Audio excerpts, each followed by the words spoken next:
नमस्कार दोस्तों, मैं अंकुर उपाध्याय स्वागत करता हूं आप सभी का आपके अपने YouTube channel share market analysis में। यहां पे बात करूंगा आप सभी के साथ एक बड़े आईटी स्टॉक के बारे में, TCS Tata consultancy services limited.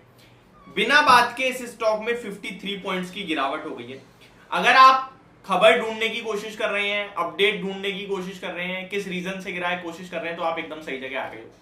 देखिए, बाजार से जुड़ी हुई हर खबर कोशिश करता हूं मैं कि आप तक जल्दी से जल्दी पहुंचा सकूं, आसानी से पहुंचा सकूं। यहां पे टीसीएस के बारे में बात करें तो एक अपडेट आई है। अपडेट है इनकी एक डील जो थी अमेरिका की एक कंपनी के साथ, वो कैंसिल हो गई है, वो रद्द हो गई है बीच में, जिसकी वजह से आप ये एक नेगेटिव इंपैक्ट देख रहे हो। पूरी डिटेल भी मैं आप सभी के साथ शेयर करूंगा। साथ ही साथ बात करेंगे अगर किसी के पास इन्वेस्टमेंट पर्पस से है तो क्या करें, और ट्रेडिंग पर्पस से है तो क्या करें।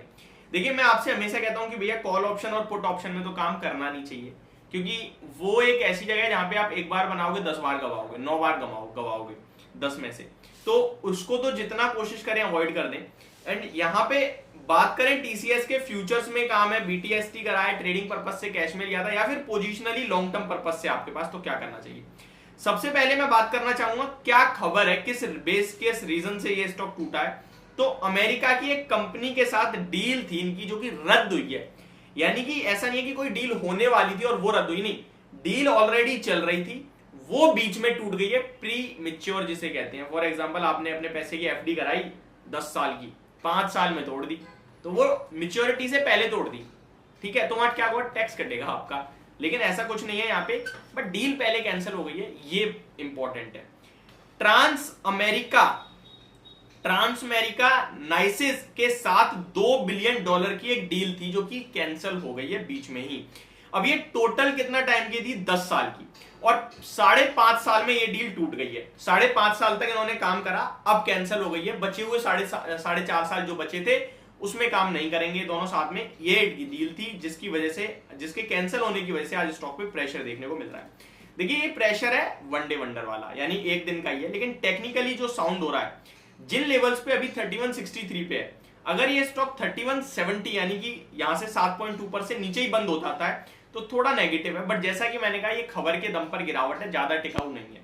तो अब बात करते हैं कि अगर पोजीशन है तो क्या करें। सबसे पहले बात कर लेते हैं बीटीएसटी वालों के लिए, यानी बाय टुडे सेल टुमारो या सेल टुडे बाय टुमारो वालों के लिए। तो सबसे पहले बीटीएसटी वालों की बात करें तो टेक्निकली थोड़ा सा स्ट्रक्चर डाउन हो रहा है। अगर थोड़ी करेक्शन और हुई तो मैक्सिमम में 33,090 तक जा सकता है, यानी कि यहां से भी 70 पॉइंट नीचे मैक्सिमम दिख रहा है, जो जा सकता है। मैक्सिमम बोल रहा हूं, कम से कम नहीं, मैक्सिमम, ज्यादा से ज्यादा इतना गिर सकता है, ठीक है, फिलहाल की सिचुएशन देखते हुए।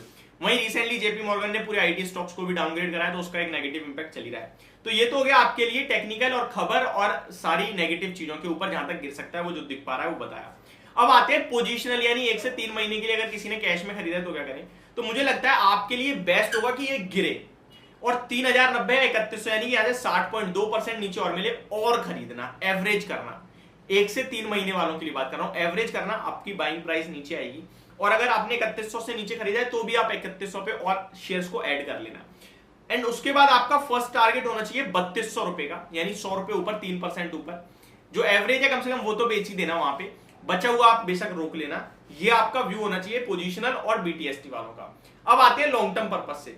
तो देखिए, लॉन्ग टर्म पर्पज से आप होल्ड कीजिए इस स्टॉक को। नीचे आता है तो अगर ऑलरेडी अच्छा खासा खरीद रखा है तो कोई एवरेज करने की जरूरत नहीं है, ऑलरेडी जितना है उसी के साथ बने रहो। ज्यादा एवरेजिंग भी ना सही नहीं होती है। कभी कभार क्या होता है, हम कमजोर स्टॉक में इतना एवरेज करते हैं कि हम पे अच्छे स्टॉक रह ही नहीं जाते। कमजोर मींस टेक्निकली अभी के हिसाब से, लॉन्ग टर्म पर्पज से कोई कमजोर नहीं है। ये स्टॉक भारत की सबसे बड़ी आईटी कंपनी है, टाटा की सबसे बड़ी कंपनी है, तो वैसे कमजोर नहीं है। कमजोर मतलब अभी नहीं चल रहे हैं, बाकी बाजार भाग रहा है, लेकिन हमारा पैसा एक ऐसे शेयर में जो अभी चल ही नहीं रहा।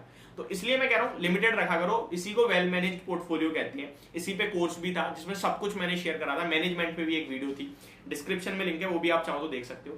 तो अभी यहाँ पे लॉन्ग टर्म पर्पज से क्या करना है, कम शेयर है तो एवरेज कर लेना है 3100 के करीब। नहीं, बहुत है, ऑलरेडी काफी एवरेजिंग है, मत करो। आपका टारगेट 3550 से 3600 रुपए का होना चाहिए, जो कि अगले 6 से 8 महीने में आपको देखने को मिलेगा। टाटा ग्रुप की सबसे बड़ी कंपनी है, रिपीट कर रहा हूं, डरने घबराने की बात नहीं है। 4500 रुपए पे खुद कंपनी ने 18,000 करोड़ का बायबैक करा था। बायबैक से याद आया, विप्रो को लेकर अभी भी काफी कमेंट्स हैं। कल मैंने एक वीडियो ऑलरेडी आपके साथ पूरा डिस्कशन करा था, दोबारा आज वीडियो बनाऊंगा। बायबैक को लेकर सारी चीजें समझाऊंगा। ये एक्सेप्टेंस रेशियो क्या होता है, इंटाइटलमेंट रेशियो क्या होता है, ये सारी चीजें मैं आप सभी के साथ शेयर करूंगा, तो टेंशन फ्री बने रहिए। विप्रो को लेकर आप बिल्कुल भी परेशान मत होना। आज किसी ने विप्रो खरीदा है तो क्या वो बायबैक के लिए एलिजिबल है? नहीं है, उसके बारे में डिटेल में समझेंगे। बट टीसीएस के लिए इतना ही। सारी मैंने होप आप सभी की सारी क्वेरीज को सॉल्व करा होगा। तो thank you so much for watching this video. Have a great day guys.